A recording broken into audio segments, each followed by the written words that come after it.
नमस्कार, मैं अनुज नरवाल। कल बांगर की धरती पर एक और रैली होने जा रही है। हालांकि पीछे हम 7-10 दिन देखें तो यहाँ पर रैलियां एक जेजेपी ने की, एक इनेलो ने की और अब एक बड़े नेता हैं चौधरी बीरेंद्र सिंह। कहने को तो वो बीजेपी में है, लेकिन कल की जो रैली होने वाली है जींद की धरती पर, उसमें उन्होंने कहा कि पार्टी का कोई झंडा नहीं लेके आएगा, वहां पर सिर्फ तिरंगे के साथ आएंगे।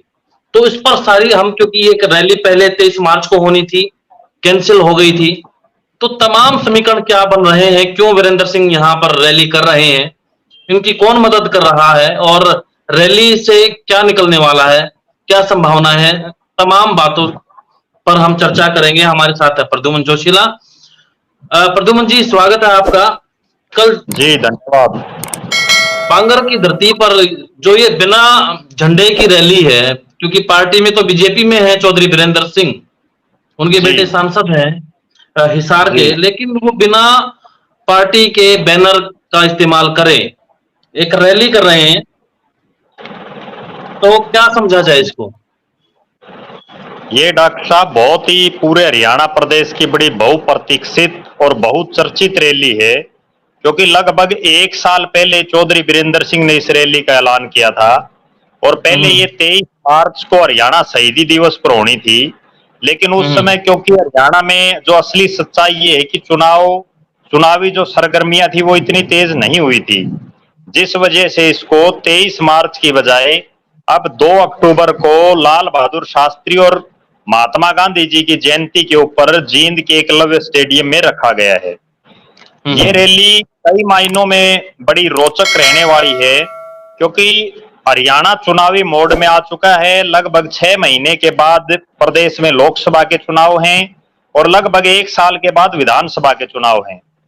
और चौधरी बीरेंद्र सिंह आज राजनीति के उस मुहाने पर खड़े हैं, जैसा आपने बताया कि वो बेशक बीजेपी में हैं, लेकिन आज भारतीय जनता पार्टी में ना तो उनके पास कोई पद है, ना उनकी धर्मपत्नी के पास कोई पद है, सिर्फ वो पार्टी के प्राइमरी सदस्य हैं। ना ही जो हम्म। उनके बेटे हैं बिरजेंद्र सिंह, वो सिर्फ हिसार लोकसभा से बीजेपी के सांसद हैं। ना उनके पास सत्ता में कोई पद है, ना संगठन में कोई पद है। हम्म। इसके अलावा जो चौधरी बीरेंद्र सिंह के बहुत से साथी हैं, मैं एक और रोचक बात दर्शकों को बताना चाहूंगा। जब अमित शाह और नरेंद्र मोदी के नेतृत्व में चौधरी बीरेंद्र सिंह ने बीजेपी को ज्वाइन किया कांग्रेस को छोड़ करके, तो उन्होंने हम्म। लगभग 18,000 अपने साथियों की एक सूची नरेंद्र मोदी और अमित शाह को दी थी कि ये हम्म। 18,000 वो लोग हैं जो हमारे साथ भारतीय जनता पार्टी में शामिल हो रहे हैं कांग्रेस को छोड़ करके। और हम्म। जो बीरेंद्र सिंह के जितने साथी हैं उनको भी कोई अहमियत आज के दिन भारतीय जनता पार्टी के ना संगठन में ना ही सरकार में मिल रही है। हम्म। और पिछले लगभग 1 साल से जहां जहां चौधरी बीरेंद्र सिंह इस मेरी आवाज सुनो, जो एक बड़ा मतलब अलग ही टाइप का नाम है रैली का, हम्म। इसका निमंत्रण देने के लिए जहां जहां भी गए हैं वहां लोगों ने और उनके कार्यकर्ताओं ने एक आवाज उनके सामने उठाई है कि इस बीजेपी सरकार में उनकी कोई पूछ नहीं है। मनोहर लाल खट्टर के नेतृत्व वाली सरकार में उनकी जिला तो छोड़ो हल्का स्तर पर भी कोई पूछ नहीं है। इसलिए आप जितना जल्दी हो सके बीजेपी को छोड़ करके और कोई अन्य स्थान या अन्य पार्टी अन्य दल को आप अपना लें तो हमारा भविष्य भी सुरक्षित हो जाएगा। चौधरी बीरेंद्र सिंह के ऊपर पिछले 1 साल से उनके कार्यकर्ता और समर्थकों का बड़ा भारी दबाव है भारतीय जनता पार्टी को छोड़ने का। और जो अभी 2 दिन पहले जो एक प्रेस कॉन्फ्रेंस उनके जो समर्थक हैं उन्होंने की थी, तो उसमें भी उन्होंने काफी कुछ बताया था। इसके अलावा चौधरी बीरेंद्र सिंह भी बार बार ये इशारा कर रहे हैं कि अगर उनकी पूछ नहीं की पार्टी ने तो वो कोई भी बड़ा फैसला ले सकते हैं। यहाँ दर्शकों को मैं एक बात और बताना चाहूंगा। जी जी जी जी। 17 सितंबर को बरवाड़ा में जब ब्रजेंद्र सिंह ने एक मीटिंग में हिस्सा लिया चौधरी बीरेंद्र सिंह के साथ, तो उन्होंने भी बड़े जी जी जी सवाल ये है, इसमें सवाल ये बनता है कि जिस तरह से कल की रैली में बिना बीजेपी के बैनर के ये अपने दोस्तों के साथ जो समर्थक हैं या चाहने वाले हैं उन लोगों को निमंत्रण दिया है। इस रैली में भीड़ तो एक जिस तरीके से लोगों को बुलाया गया है उसमें मदद किस किस ने की होगी? बीजेपी मदद कर रही है, उनके बेटे मदद कर रहे हैं, या कोई और भी मदद कर रहा है, या अपने ही बलबूते चौधरी साहब लगे हुए हैं और अपनी ताकत दिखाने में वो कल जुटे हुए हैं? देखो, चौधरी वीरेंद्र सिंह ने ये रैली एक गैर राजनीतिक रैली रखी है, गैर राजनीतिक कार्यक्रम रखा है। हालांकि नाम गैर राजनीतिक है, लेकिन इसमें राजनीति घुसी हुई है और राजनीतिक मायने हैं, क्योंकि जहां भी राजनीतिक आदमी आ जाते हैं वहां नेचुरल बात है राजनीति की ही बातें होंगी। कल भी चौधरी वीरेंद्र सिंह राजनीति की बातें करेंगे। इस रैली में बीजेपी के तो किसी बड़े नेता को उन्होंने बुलाया नहीं है, लेकिन जिन लोगों की चौधरी वीरेंद्र सिंह ने किसी भी रूप में मदद की, चाहे वो सत्ता में रहे या संगठन में किसी भी पद पर रहे, और वो लोग चाहे आज राजनीतिक रूप से कांग्रेस में हो, चाहे इनेलो में हो, चाहे जेजेपी में हो, आम आदमी पार्टी में हो या बीजेपी में हो, वो तमाम लोग चौधरी वीरेंद्र सिंह की इस रैली में मदद कर रहे हैं। बहुत से उनके ऐसे साथी हैं जो खुले रूप से सार्वजनिक रूप से उनके साथ लगे हुए हैं, चाहे वो किसी भी पार्टी में हो। कुछ ऐसे साथी हैं जो तन मन और धन से उनकी जो है अंदरूनी सहायता कर रहे हैं। उनके बेटे भी कर रहे हैं क्या? उनके बेटे की जहां तक बात है, 17 सितंबर से पहले जब भी उनके बेटे से ये बात की गई कि चौधरी वीरेंद्र सिंह मेरी आवाज सुनो एक कार्यक्रम कर रहे हैं, आपकी क्या राय है, तो वो हर बार यही कहते थे कि वो मेरे पिताजी का प्रोग्राम है, आप उनसे पूछिए। लेकिन 17 सितंबर के बाद बृजेंद्र सिंह बड़े एक्टिव रहे। 17 सितंबर को उन्होंने बरवाड़ा में एक इकट्ठी मीटिंग ली चौधरी वीरेंद्र सिंह के साथ, और उसमें उन्होंने स्पष्ट एक बात कही, जब उनसे पूछा गया कि आप दबाव की राजनीति चौधरी वीरेंद्र सिंह करना चाह रहे हैं क्या इस रैली के माध्यम से, तो बृजेंद्र सिंह जो एक अधिकारी के पद पर रहे हैं, उच्च अधिकारी रहे हैं, उन्होंने एक बड़ी राजनीतिक बात कही। उन्होंने कहा कि दबाव हर नेता बनाता है। कई नेता ऐसे हैं जो बंद कमरे में आला कमान पर दबाव बनाते हैं, और मेरे पिताजी जैसे कुछ नेता ऐसे हैं जो खुलेआम सरेआम बोल करके दबाव बनाते हैं। और बिल्कुल हम दबाव बना रहे हैं और दबाव की राजनीति करनी भी चाहिए। बिना दबाव के कोई बड़ी आला कमान, कोई बड़ा नेता कुछ नहीं देता। उसके बाद 27 और 28 अक्टूबर को बृजेंद्र सिंह ने लगभग 11-12 विधानसभा क्षेत्रों के लगभग 100 के आसपास गांव में मोटरसाइकिल यात्रा निकाली उन्होंने इस रैली का माहौल बनाने के लिए। और संभवतः हरियाणा प्रदेश के इतिहास में कोई ऐसा पहला सांसद होगा जिसने लगभग 13, 14 या 12 विधानसभा क्षेत्रों में मोटरसाइकिल यात्रा निकाली हो इस रैली का निमंत्रण देने के लिए, और इस रैली का जो कार्यक्रम है इसका न्योता देने के लिए और एक माहौल बनाने के लिए। और पिछले 4-5 दिन से बृजेंद्र सिंह भी और चौधरी वीरेंद्र सिंह भी अपने उन तमाम साथियों से संपर्क कर रहे हैं जिनका किसी समय उन्होंने किसी भी रूप में साथ दिया हो, बेशक वो किसी भी पार्टी में हो, क्योंकि अब उनकी नाक का सवाल है बाबू बेटे दोनों की।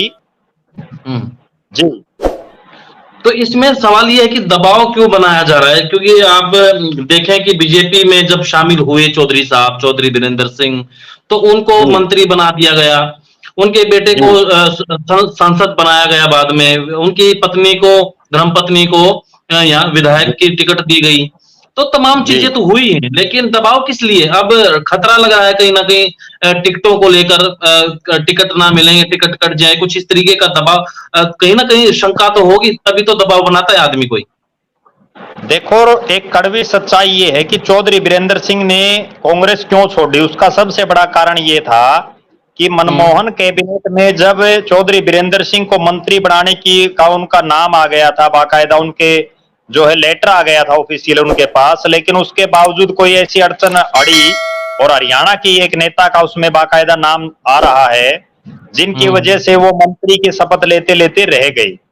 उसके बाद जब उन्होंने बीजेपी ज्वाइन की तो उनको कैबिनेट के इतने भारी भरकम मंत्रालयों का मंत्री बनाया, हालांकि बाद में परिवारवाद के चलते उनको वहां से इस्तीफा देना पड़ा और उनका बेटे सांसद बने।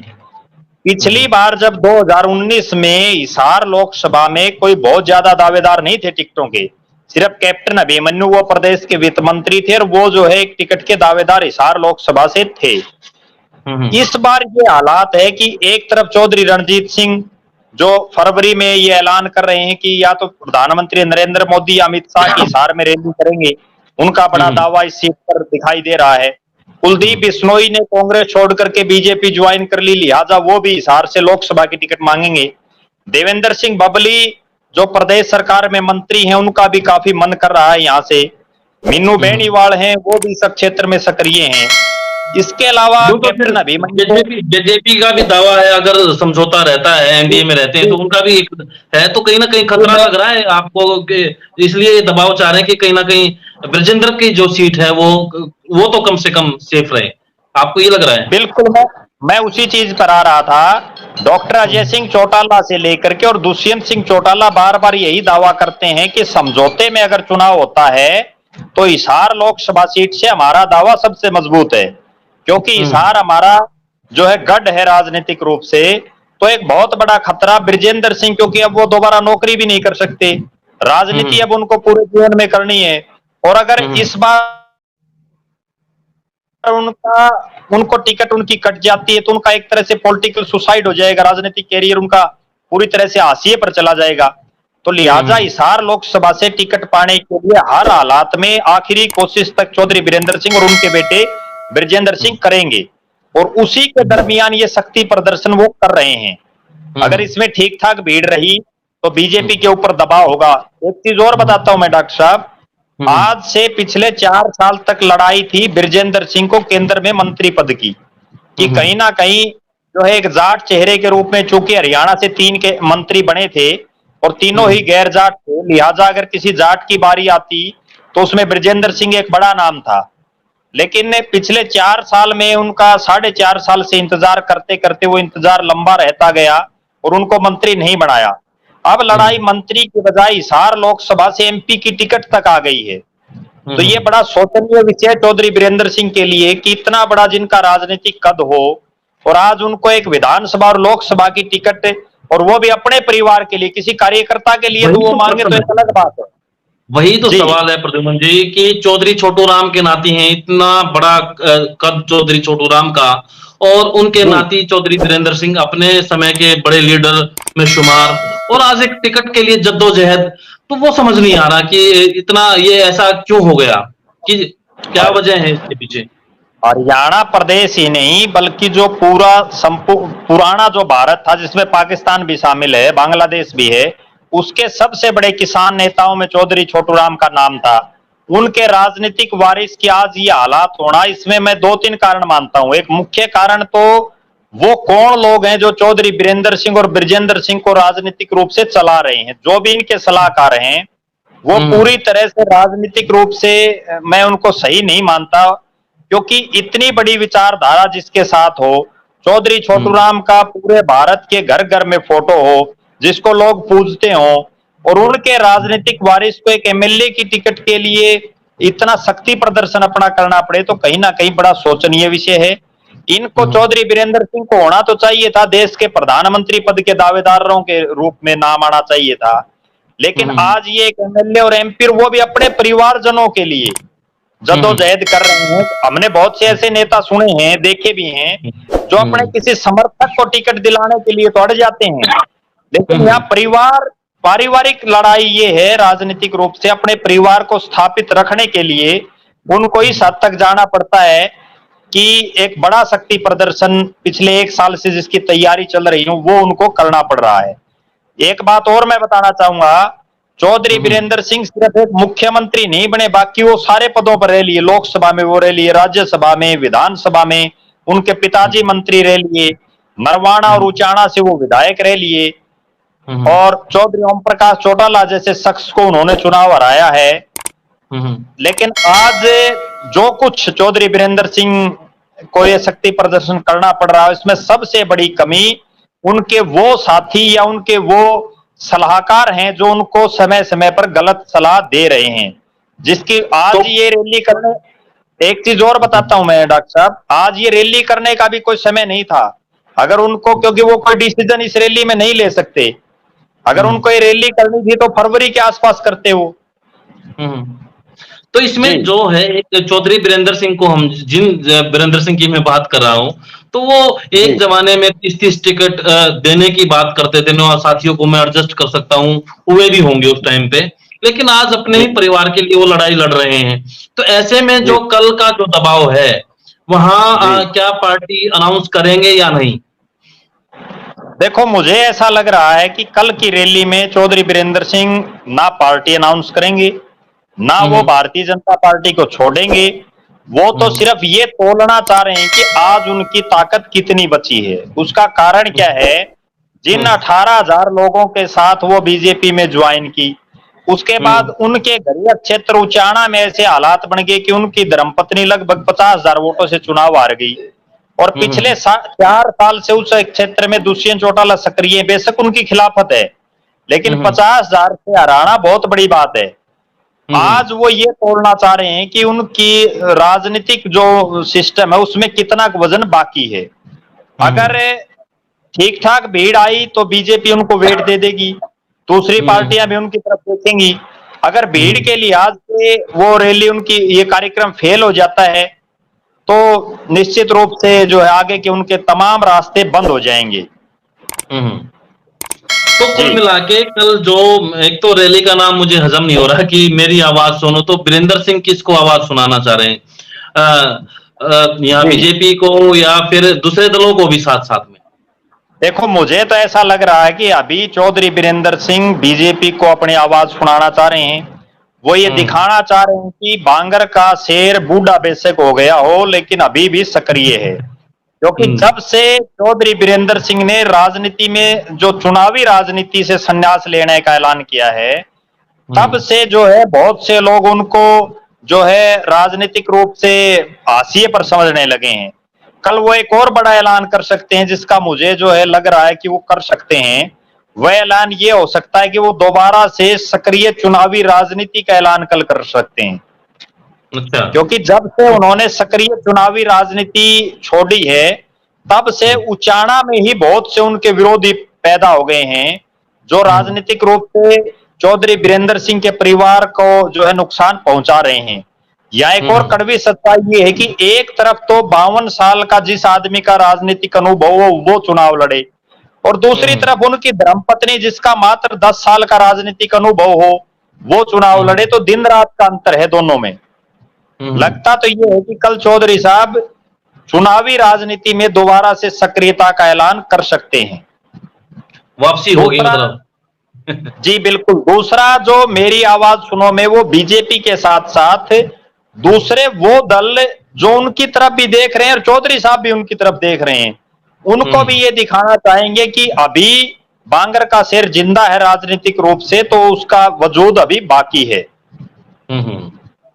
जी तो कुल कुल मिला के जो जद्दोजहद है, जो प्रेशर पॉलिटिक्स ज्यादा लग रही है, और कहीं ना कहीं दबाव किसके ऊपर पड़ेगा वो कल आने वाली रैली के ऊपर होगा। कौन कौन लोग आएंगे, कितने लोग आएंगे, इसके ऊपर भी जी रहेगा और क्या मैसेज जाके निकलेगा। तो उसी के बाद वो निर्णय लेंगे कि पार्टी के साथ रहा जाए या प्रेशर इतना डेवलप हो गया कि उनकी जो बात है वो मान ली जाएगी। तो उसके लिए हमें कल का इंतजार करना पड़ेगा रैली का, और रैली पर पूरी नजर रखेंगे और उसके बाद भी हम कल बैठेंगे कल और फिर डॉक्टर चर्चा साहब करेंगे इसमें कि कल जी। की रैली में एक विशेष चीज देखने के लिए ये भी देखी जाएगी कि कौन हम्म कौन बड़े नेता उस रैली में आते हैं। क्योंकि हम्म गैर राजनीतिक कार्यक्रम है तो लिहाजा कहीं ऐसा ना हो जाए जिस तरह से अभय सिंह चौटाला की जो रैली थी उन्होंने बड़े बड़े दावे किए और वो नेता हम्म नहीं आ पाए। तो इस हम्म रैली में चौधरी बीरेंद्र सिंह जिस तरह के दावे कर रहे हैं कि बहुत बड़े बड़े वैज्ञानिक रैली में आएंगे, बड़े बड़े बुद्धिजीवी आएंगे, राजनीतिक जगत के बड़े बड़े धुरंधर आएंगे, तो उनमें हम्म कौन कौन आता है उस पर भी कल बड़ी नजरें रहेंगी।